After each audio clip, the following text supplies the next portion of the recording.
I think with my clients, probably the most common thing I see is they've got money maybe in a 401k, and so they've got some exposure, and then maybe they have a financial advisor, and I use this not to be condescending, but they don't have any conversations with the advisor. It may be an online type of thing, and so you answered some questions and you sent the money, and there's not really anybody, I feel like, actively managing it. And I think you mean after they leave the company and leave the 401k behind, or? No, I mean like they've got the 401k and they have, you know, a brokerage account somewhere, and they say they have a financial advisor, but they haven't spoken to that financial advisor in 6 years. So they really don't have a financial advisor, right? Right. Okay.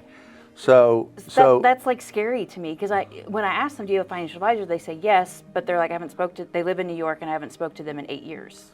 Okay, so you really don't have a financial advisor. They're not really have your best interests at heart, right? Yeah. So how many times do we talk a year? A lot. A lot, Yeah. right? Things change, right?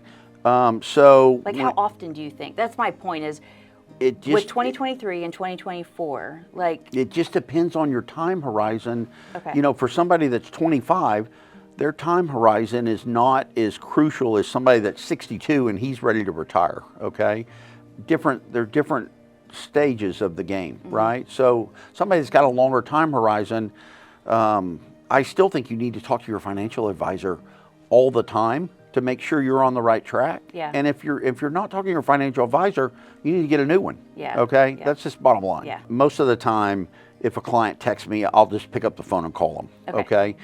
So if they have a question, or they can call anybody on the team and get that question answered, right? That's when I hear from clients, they're like, well, I sent an email and I haven't heard back in 4 days. I'm like, if I sent Jeff an email, like, I would just send him a text sometimes and say, hey, I've got this quick question, and you'll respond. But it's what I'm finding is the relationships that some of my clients have with their financial advisors, it just seems very distant, or they get charged like by the hour. It's in our business, it's a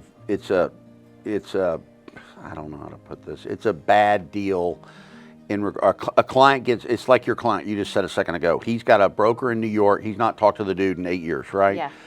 He's not really getting constant financial advice that he really needs, right? Right. Things change in people's lives. Your will been updated. They have Okay, kids, whatever. death, There's all kinds of scenarios, right? Yeah.